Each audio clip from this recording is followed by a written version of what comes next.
Radio Okapi. Information pour la paix et le développement de la RDC. Monsieur Majondo Mwamba Patrice, bonjour. Bonjour. Comment allez-vous? Magnifique. Soyez les bienvenus dans ce studio de Radio Okapi. Avec vous, nous allons nous entretenir pendant près de 25 à 30 minutes sur les différentes grandes questions que les Congolais se posent. Vous êtes candidat à la présidentielle et les Congolais vont devoir vous suivre à travers cet entretien. Pour commencer, dites-nous pourquoi vous briguez la magistrature suprême. Déjà, j'aimerais vous remercier de me recevoir sur votre plateau. Merci. C'est un plaisir et un honneur. Et définitivement, je me sens très valorisé. Merci. D'avoir cette opportunité d'échanger avec vous et votre audience. Alors, pourquoi est-ce que Patrice Majondo Mwamba brigue la magistrature la présidence voilà. de la République démocratique du Congo? Patrice Majondo Mwamba est un Congolais concerné. Ok? Un Congolais concerné. Un Congolais qui en a assez de refaire la même chose en attendant une réponse, une solution ou un résultat différent. Aujourd'hui, on a eu notre indépendance depuis un peu plus de 60 ans et la situation économique de ce pays et la situation sociale de ce pays ne s'est pas améliorée. Ça, c'est une réalité qu'on ne peut pas se cacher. Aujourd'hui, en tant que Congolais, un Congolais concerné, on a un devoir de pouvoir faire certaines choses. Et le premier devoir qu'on a, c'est de pouvoir en fait prendre notre destin en main. Voilà pourquoi est-ce que Patrice Majondo Mwamba a décidé de briguer la présidence de la République démocratique du Congo. Alors, cet entretien est co-animé avec ma collègue Cynthia Bachizi. Cynthia, bonjour. À vous la prochaine question. Bonjour Alain, bonjour Patrice Majondo Mwamba. Vous dites qu'il y a beaucoup de choses qui ne se sont pas améliorées et l'une des choses, pour être beaucoup plus concrète, c'est la bonne gouvernance. Aujourd'hui, le pays est en tout cas mauvais élève en termes de bonne gouvernance. Qu'est-ce que vous comptez faire pour pouvoir changer la donne? Écoutez, merci beaucoup déjà, Madame Cynthia, pour votre question. Pour moi, les choses sont assez simples. Moi, je viens du monde des affaires. Je ne suis pas politicien. Et comme je disais tout à l'heure, je suis un Congolais concerné. Et dans le monde des affaires, il n'y a pas d'émotion par rapport aux décisions qui doivent être prises. La mauvaise gouvernance de la République démocratique du Congo, on la connaît tous. On connaît quels sont les problèmes. Et le problème qu'on a toujours eu dans notre pays, c'est de pouvoir et de toujours discuter des problèmes et non pas des solutions. Okay. Pour changer cette gouvernance et l'améliorer, il faut être capable de pouvoir être non juste de dire voilà, ça va pas aller, c'est difficile, mais par contre, on a des solutions, comment est-ce qu'on peut les implémenter. Okay.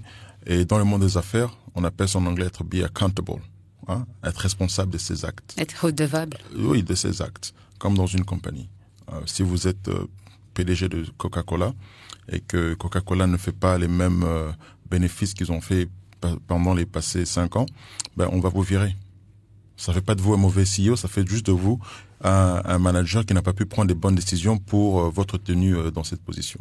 Et c'est un peu la même chose pour moi dans tout ce qui est gouvernance par rapport à notre pays. C'est que peut-être qu'il n'y a pas eu des personnes qu'il fallait aux positions qu'il fallait. Okay. Et donc cette gouvernance doit être changée et il faut rendre les gens responsables de leurs actes. Monsieur Majondo serait capitaliste sans état d'âme? Définitivement que oui. Définitivement que oui. Si on veut développer notre pays, on a besoin d'un rendement économique réel. L'émotion ne va pas fixer le Congo.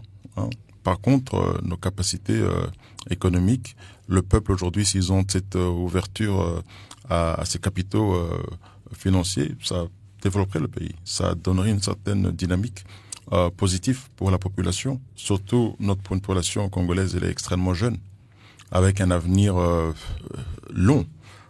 La moyenne d'âge au Congo, c'est 25-30 ans. Okay. Et une vie moyenne au Congo, c'est plus ou moins 70-75 ans. Vous savez, c'est quand même 30 à 35 ans de vie qui pourraient être améliorés positivement. Mais je pense qu'il faut juste changer de réalité. Quand je dis réalité, changer d'approche, avoir une autre stratégie. Parce que la stratégie qu'on utilise actuellement, on l'utilise depuis l'indépendance. Et ça ne fonctionne pas. Et quelle serait cette stratégie? Quelle serait cette bonne stratégie pour vous? Comme je disais, rendre les gens responsables de leurs actes, c'est-à-dire ramener des investisseurs réels Aujourd'hui, on a aussi cette incompréhension des affaires ici au Congo. On vous parlerait d'un homme d'affaires qui a 1 million, 2 millions de dollars. Mais aujourd'hui, avec un pays comme le nôtre, avec les ressources naturelles qu'on a aujourd'hui, on ne devrait pas avoir, moi j'appelle ça des cow-boys, hein, des gens qui viennent de notre pays avec quelques millions de dollars et nous font miroiter leur capacité de pouvoir produire certaines choses. Si vous voulez développer le secteur minier à son potentiel réel, on a besoin de faire des win-win situations avec les grosses multinationales mondiaux. Et le Congo aujourd'hui, c'est le berceau de tout ce qui est minerai, tout ce qui est business mining. Okay. Et aujourd'hui, voilà, pour moi, c'est une des priorités qu'on a dans notre programme, notamment économique, c'est de pouvoir attirer des vrais investisseurs. On en a quelques-uns, hein, et on les connaît tous, que ce soit chinois, suisses et certains américains. Mais je pense que le potentiel du Congo est un potentiel hors norme. Hein. J'étais à Washington il y a peut-être 4 mois de ça, et avec justement certains officiels de ce pays, et où on me disait dans un échange avec le Sénat américain qu'on n'utilise que 19% de nos capacités économiques de minerais. La connaissance des gisements miniers. Oui, 19%. Donc il y a 80% qui est totalement vierge, inexploré. Alors c'est une capacité incroyable. La bonne gouvernance, Monsieur Patrice Majondo, c'est aussi la lutte contre la corruption. Vous parlez des bonnes actions qu'il faudrait faire. Qu'est-ce que vous feriez si vous êtes élu pour lutter contre cette gangrène qui dérange la RDC? Mais, encore une fois, c'est une question super top parce que, vous savez, Patrice Majondo Mwamba n'est pas là pour parler des problèmes, par contre, des solutions. La corruption, on sait qu'elle existe. Elle existe dans tous les pays du monde. Elle existe dans tous les écosystèmes, dans toutes les couches au monde. Mais par contre, pour pouvoir lutter contre la corruption, notamment dans notre pays, il faut qu'on puisse hausser le niveau de salaire des fonctionnaires. Okay? Vous pouvez pas aujourd'hui, par exemple, un salaire moyen d'un soldat, c'est $100 par mois. Comment est-ce que vous vous attendez qu'ils puissent faire un travail cohérent? Alors, ils sont tous devenus des racketteurs. Mais je respecte beaucoup la fonction publique, et je respecte beaucoup la police, je respecte beaucoup l'armée, je respecte beaucoup. Ce sont nos garants, ce sont les garants de notre sécurité, les garants de notre paix. Mais ce sont des personnes qui devraient être valorisées par l'État. On devrait hausser leur salaire. Aujourd'hui, on a des exemples à ne pas en finir. Moi, aujourd'hui, je reviens justement il y a 2 jours de l'Inde, où j'ai été invité par le gouvernement indien pour différents projets, et j'étais extrêmement impressionné. L'Inde, qui a 25 ans était un pays extrêmement pauvre, sans rien. Aujourd'hui, l'Inde est devenue un pays émergent qui fait partie du G20 et qui a éliminé le niveau de pauvreté. En Inde, les pauvres indiens mangent 2 fois par jour, et c'est gratuit. Ok, alors même s'il y a une corruption, mais la corruption ne peut pas avoir un impact à l'ampleur qu'elle a dans notre pays, parce que effectivement tout le monde a un minimum. Mais chez nous, c'est l'inverse. Le taux de chômage est extrêmement élevé. Ok, la qualité de vie est inexistante. Ce qui fait que voilà, les quelques pourcentages, 5% de personnes qui ont accès, ou du moins qui sont à la manette de pouvoir, et je parle pas de leadership politique, mais je vous parle par contre des fonctionnaires, donc des DG, des CEO, donc présidents de compagnies publiques, certains. Voilà, ils sont livrés à faire ce qu'ils veulent. Donc, pour combattre la corruption aujourd'hui dans ce pays, il faudra élever les salaires des fonctionnaires.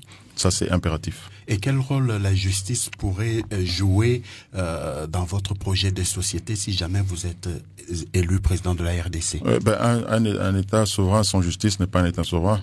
Okay? Et c'est le même problème encore une fois. Quand vous avez des magistrats qui touchent $500 ou $1,000 par mois et qui doivent gérer un problème à 5 millions de dollars, vous pensez qu'ils vont être impartials? Moi, c'est la question que je vous pose. Aujourd'hui, le problème, les solutions au problème, on les connaît. Mais c'est comment implémenter ces solutions qui posent problème. Et je pense qu'aujourd'hui, il y a une certaine dynamique dans notre jeunesse congolaise qui, aujourd'hui, je représente, de pouvoir bousculer les choses, changer les choses. Et comme je dis encore une fois, ça reviendrait ça reviendrait plus bénéfique et profitable à l'État congolais d'augmenter les salaires de tous les fonctionnaires de l'État que de pouvoir essayer de fixer en créant des entités anticorruption qui sont très vulnérables. Augmenter les salaires des Congolais avec quel budget? Bah, vous savez, si je cote, je pense que c'est Carter Foundation, enfin une des fondations assez réputables, qui dit qu'il y a plus ou moins 15 milliards de dollars qui sont perdus au Congo dans un marché noir qui ne s'est pas expliqué. 15 milliards de dollars, je pense que si on doit élever les salaires des fonctionnaires congolais, ça pourrait peut-être nous coûter 1 milliard, 2 milliards, mais on pourra économiser et essayer du moins minimiser cette perte immense qu'on est aujourd'hui incapable d'expliquer où est cet argent, où elle va. Vous ne savez pas, je ne sais pas, on ne sait pas où elle va. Et à terme, vous prévoyez un budget d'à peu près combien de milliards sur les 5 ans? Mais écoutez, alors ça, j'ai toute une équipe. Alors Patrice Majondo-Mwamba vient à la table, je suis un manager, ok? Je ne suis pas un spécialiste. Je m'entoure des spécialistes. Hein? Ça serait vous mentir et vous sortir. Et je veux vous dire, c'était assez intéressant. Dans l'avion, je suivais un débat, un de nos confrères qui parlait de pourcentage et des termes super fantastiques et magnifiques. Mais je me posais la question, tous ces statistiques et pourcentages qu'il venait avec, est-ce que le Congolais moyen peut comprendre ça? Est-ce que le leadership congolais peut vraiment comprendre? Et quand je dis leadership congolais, c'est la majorité du leadership congolais peut comprendre tous ces pourcentages? Non. Moi, je pense qu'en fait, il faut qu'on puisse être réaliste. Être réaliste, c'est être capable de pouvoir amener les personnes qu'il faut aux positions qu'il faut. Aujourd'hui, quand il s'agit de pouvoir vous parler des budgets et tout ce qui s'ensuit, j'ai une équipe pour ça. Et au moment opportun, cette équipe, j'amènerai le manager de cette équipe qui pourra vous articuler qu'est-ce qu'il y a à faire. Moi, à mon niveau en tant que leader, je dois être capable de pouvoir comprendre la finalité des choses et prendre la décision sur base de ce qu'on me présente par ces équipes. Alors, Patrice Majondo, aujourd'hui, pas de bien-être des Congolais sans sécurité. Le pays fait face à plusieurs poches d'insécurité, que ce soit dans la partie est, mais aussi aujourd'hui dans la partie ouest avec des milices Mobondo. Vous, si vous êtes élu, quelle serait votre approche pour pouvoir mettre fin à tous ces foyers d'insécurité à travers le pays? Madame Cynthia, ce qui me concerne, vous savez, je suis quelqu'un d'assez soft. J'adore, on appelle ça soft power. Ok. Dans la vie, faut être capable de compromettre. Ok. Toute chose a une solution si on peut s'asseoir à la table et discuter de ces problèmes. Et sur ce, je félicite le président de la République actuelle qui a ouvert ce chemin du dialogue. Ok. Ça, c'est déjà un pas énorme. Vous savez, on a eu cette manie de toujours faire appel à la communauté internationale, à la France, à l'Amérique, à la Belgique. Mais la France, quand elle a un problème, elle n'appelle pas le Congo. L'Amérique, quand elle a un problème, elle n'appelle pas l'Afrique. Ok. Aujourd'hui, ce que j'ai beaucoup apprécié avec la démarche, justement, c'était le fait que ce problème qu'on a au Congo aujourd'hui, que ce soit à l'Est, à l'Ouest ou peu importe, est un problème africain. Un problème congolais, mais un problème africain. Et les solutions, on essaie de les trouver en africain, parce qu'on a nos mœurs africaines. On ne peut pas tout baser sur le standard international occidental qui ne concorde pas avec nos valeurs. Mais aujourd'hui, le leadership du pays ne veut pas du tout des négociations avec le M23. Vous serez d'accord? Non, mais on a commencé. Il y a eu des échanges. Il y a un dialogue qui a été fait. Il y a eu les accords de Nairobi et les accords de Luanda. Et je sais, pour avoir une certaine compréhension et une certaine accessibilité, qu'il y a des dialogues qui se font à l'informel, formel, mais surtout à l'informel, parce que avoir la guerre dans ce pays ou dans la sous-région n'avance à personne et ne profite à personne. Vous négocierez avec le M23, par exemple? Négocier, il faut parler. Allez, si on va en guerre aujourd'hui, quels sont aujourd'hui les collatéraux qui sortiront de ça? Vous êtes prête à pouvoir dormir la nuit avec ces collatéraux? Moi, je le suis pas. Quand je sais qu'il y a d'autres options. Est-ce qu'on a pu vraiment toquer sur toutes les portes de solutions pour voir qu'en fait qu'il n'y a plus rien à faire et que la seule solution c'est la guerre? Je pense pas. Je pense qu'il y a une opportunité moindre que ce qu'elle peut être, mais il y a une opportunité qui pourrait nous permettre de pouvoir trouver une solution avec le dialogue. Toujours promouvoir le dialogue, c'est très impératif. Mais comme je dis, pour la première fois, dans notre pays, ce problème est en train d'être fixé au niveau africain. Hein? Jusqu'à ce point ici, on a toujours appelé la France, la Belgique, l'Amérique, je ne sais qui d'autre, mais actuellement, ce sont nos frères africains qui essaient de trouver la solution. C'est l'Afrique du Sud, c'est le Kenya, c'est l'Angola qui essaie de consolider une certaine compréhension pour pouvoir trouver une certaine solution. Moi, je pense qu'il faut laisser le temps au temps. On va pas laisser tout un siècle pour trouver cette solution, mais je pense qu'il faut laisser un peu de temps pour pouvoir avoir une certaine flexibilité avant de pouvoir prendre cette décision qui est une décision qui sera irréversible. Parce que quand la guerre a commencé, vous savez, beaucoup de gens parlent de guerre, mais une guerre, c'est pas facile, hein. C'est pas facile. À tout point de vue. Hein, nous, on a vécu ça. Enfin, nous, on est dans la même tranche d'âge. On a dû s'expatrier pour la majorité d'entre nous dans les débuts, la moitié des années 90, parce que le pays était complètement à la situation qu'elle était. Je ne veux pas ça pour mes frères et sœurs au Congo aujourd'hui. Vous parlez d'une solution africaine à l'insécurité en RDC. Quelle serait votre approche au niveau sous-régional et avec les 9 voisins de la RDC, par exemple? Ben, vous savez, le Congo, c'est l'éléphant de la sous-région. Hein. C'est le mastodon du coin. Hein. C'est impératif de pouvoir créer cette proximité de conversation avec nos voisins. Et aujourd'hui, le problème que le Congo a, je pense qu'on le sait tous, est un problème économique. C'est un problème de business, c'est un problème d'argent. Ok? Le Congo a toutes ses ressources naturelles. Ok? Mais on a eu les complexités qu'on a eues dans les années 90, qui a ouvert la porte à certains des voisins de pouvoir venir, et ils ont vraiment jamais trouvé la porte de sortie. Mais aujourd'hui, certains de ces voisins ont construit chez eux. Ils ont eu une certaine expertise.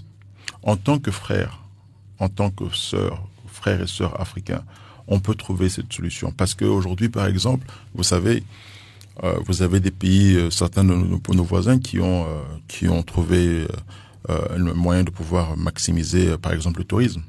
Aujourd'hui, moi, j'étais en Inde et j'ai vu à la télé en Inde de la publicité pour visiter l'Angola.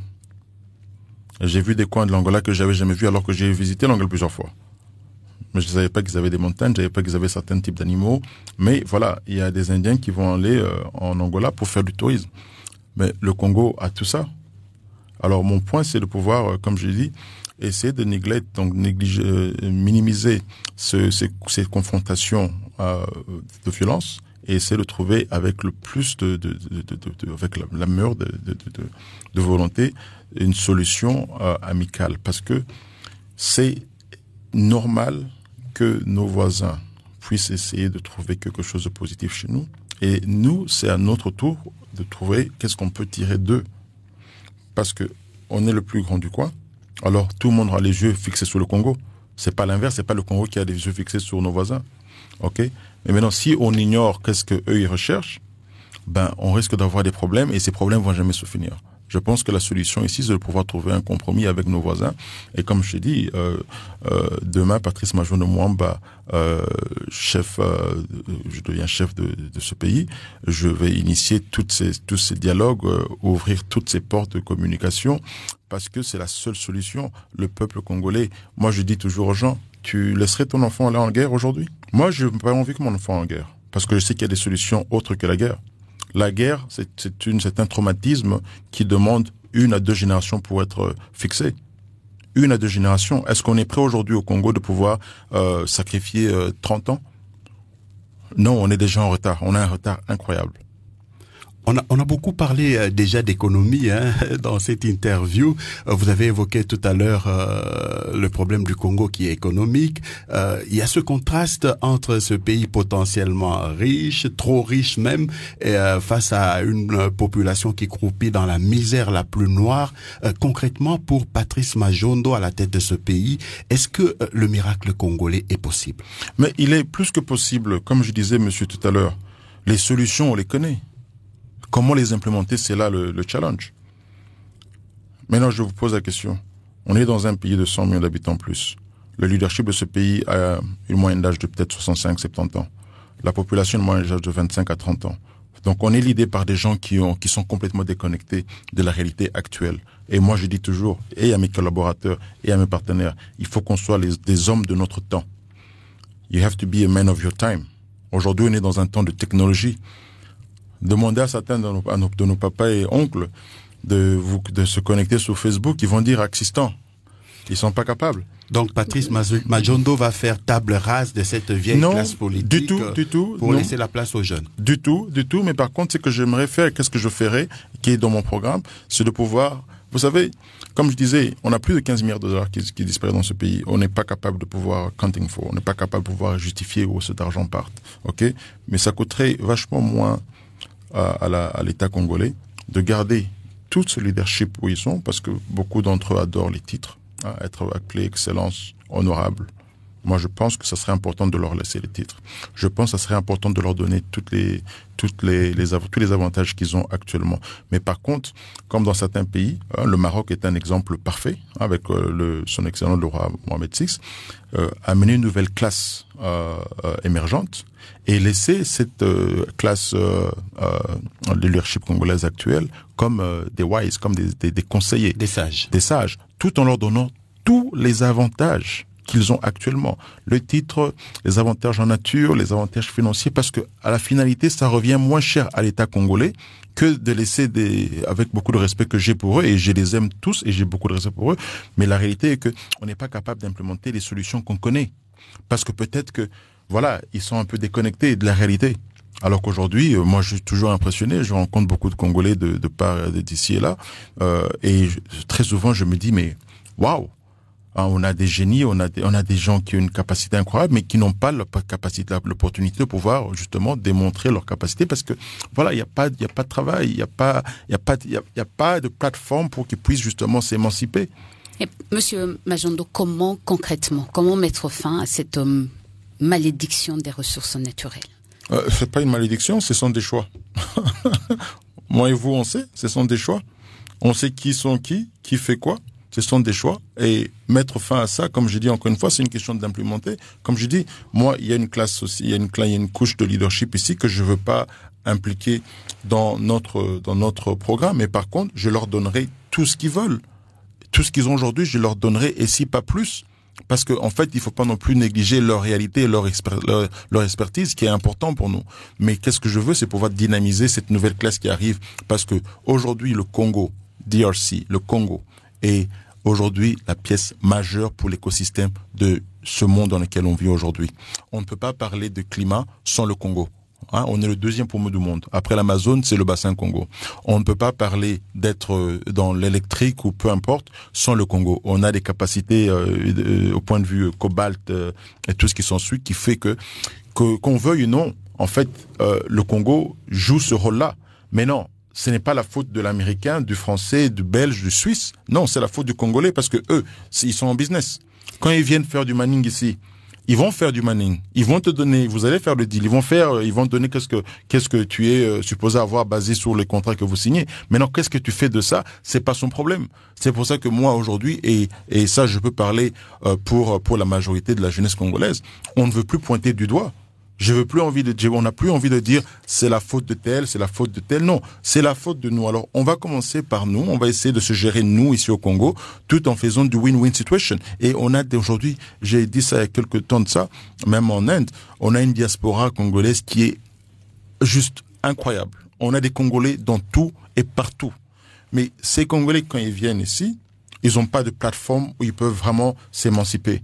Alors, si on peut créer toutes ces choses-là pour elles, et ça demande pas 10 ans pour créer, ça demande pas 5 ans, ça demande juste un sérieux, et ça demande juste en fait une compréhension simple. C'est pour ça que je dis ce leadership actuel au pays, moi je ne veux pas les chasser ou les... Non, je veux les garder dans toute leur splendeur et leur confort, mais je veux juste qu'ils puissent nous aider, cette nouvelle classe émergente jeune, à pouvoir nous guider dans le bon chemin. Et cette classe jeune n'a pas besoin spécifiquement d'être éclairée, mais par contre juste de cette bénédiction, parce qu'on est africain, on est bantou. C'est comme ça que ça marche chez nous. Parlons aussi d'un autre pan important de l'état d'une nation, c'est la santé. Aujourd'hui, le pays est frappé par des épidémies ici et là. Une fois élu, comment vous faites pour solutionner tous ces problèmes, tous ces défis que l'on vit actuellement dans le domaine de la santé? Madame Cynthia, vous savez, j'ai pratiquement pleuré il y a quelques jours de ça. Quand j'arrive, en revenant de l'aéroport, il y avait le trafic comme d'habitude et mon chauffeur me met dans une autre route où on passe par un marché. Et je lui demande de m'arrêter parce que j'adore le piment, le pili-pili. Je dis, on va prendre le pili-pili. Mais j'aime bien aller choisir mon pili-pili parce que je l'aime bien rouge, pas jaune. Et ce qui m'a vraiment choqué, c'était le fait, parce qu'apparemment il y a eu la pluie il y a quelques jours, et nos mamans et nos frères et sœurs, elles avaient des babouches, et la boue, l'eau, et pour eux c'était normal. Alors je dis à mon chauffeur, je dis, mais tu trouves ça normal? Il me dit, oui, ici c'est pas un problème, c'est normal. Je dis, non, c'est pas normal. Il me dit, mais patron, pour eux c'est normal. Je dis, non, c'est pas normal. Parce que justement, à travers ce genre d'hygiène, on amène des maladies qu'en fait qu'on n'a jamais pu comprendre comment ou d'où ça sort. Mais en fait, le problème c'est on n'a pas une éducatif au point de vue hygiénique dans ce pays. OK? Et dans un pays qui n'a pas une infrastructure cohérente, c'est-à-dire une infrastructure qui nous permet justement d'être dans une certaine position, avoir une éducation de santé, c'est très très important. Extrêmement important. Depuis la base. Depuis la base. C'est très très très important. Et maintenant, pour répondre à votre question très clairement, vous savez, la santé, c'est quelque chose qui n'est pas négociable. OK? C'est pas quelque chose qu'on peut essayer de trouver des solutions. La santé, c'est quelque chose d'universel. Tout être humain a droit aux meilleures capacités de santé. Tout être humain. Et aujourd'hui, c'est pas une question de si on peut, si on peut pas, c'est un devoir que tous les Congolais aujourd'hui aient droit à une certaine capacité de santé, une certaine accessibilité de la santé. Et aujourd'hui, je pense que dans ma famille, j'ai des docteurs et je connais des tonnes autant que vous. On connaît beaucoup de Congolais qui sont dans la médecine, qui pourraient et qui ne demandent que ça, de venir au pays et pouvoir contribuer, parce que certains d'entre eux ont atteint un certain âge et ils ont atteint un certain accomplissement de leur vie, qui sont prêts. Mais est-ce qu'aujourd'hui, dans notre pays, est-ce qu'on a les structures qui les permettent de pouvoir revenir et être en paix? Ça, je sais pas. Et donc, comme je dis, pour moi, la santé, c'est universel et c'est un devoir, c'est une obligation pour le peuple. Alors l'avant-dernière question, Monsieur Patrice Majondo, la santé, l'éducation, ça va de pair. Vous parlez de cette jeunesse qui doit émerger. Quelle place va occuper l'éducation dans votre projet de société? L'éducation, c'est primordial. Knowledge is power, comme les Américains disent. Sans éducation, tu n'as rien, mais quand tu as l'éducation, tu es extrêmement fort. Mais pour nous aujourd'hui, un pays comme le Congo, dans la position dans laquelle on se trouve actuellement, je pense que dans notre programme de société, on priorise la formation. OK? L'éducatif aujourd'hui dans notre pays, avec tout le respect que je dois à tous les métiers, dans tous les métiers, aujourd'hui le Congo a besoin de personnes qui sont capables de construire ce pays. On n'a pas spécifiquement besoin d'avocats, de magistrats, d'ingénieurs. On a besoin de maçons, d'électriciens, de plombiers, parce qu'on doit construire ce pays. Moi, je donne souvent l'exemple du Moyen-Orient, Dubaï, Abu Dhabi, on aime tous y aller là-bas. Ils ont construit en moins de 15 ans et c'était super magnifique. Mais ils ont construit parce qu'ils avaient une classe de travail indienne et du Bangladesh qui est arrivée, qui avait la main-d'œuvre. Chez nous, on n'a pas besoin d'aller trouver cette main-d'œuvre. On l'a ici. Mais il faut qu'on puisse la former pour pouvoir le faire. Et donc, il y a deux volets dans l'éducation, pour l'éducation dans notre programme. Le premier volet, c'est de pouvoir établir des centres de formation dans tous les 26 provinces. Et ça va être une priorité pour le gouvernement, ok. Et ça serait une priorité pour notre gouvernement d'établir ce genre de formation. Et la deuxième, c'est de pouvoir réhabiliter les bâtiments scolaires qui existent déjà dans ce pays, mais qui sont, je pense on ne peut pas se le cacher. On peut aller dans tous les coins de Kinshasa ou même peu importe dans le pays.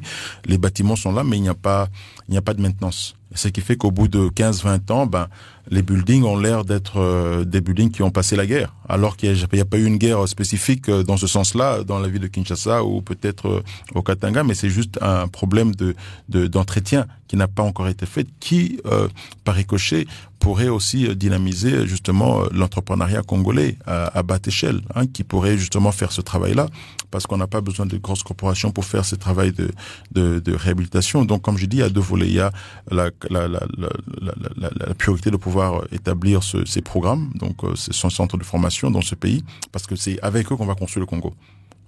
Avoir des docteurs, des avocats, c'est fantastique, mais au Congo actuellement, c'est pas eux qui vont construire les routes, c'est pas eux qui vont construire les bâtiments, c'est pas eux qui vont construire les aéroports, c'est pas eux qui vont faire le chemin de fer ou du moins réhabiliter le chemin de fer congolais, c'est pas eux.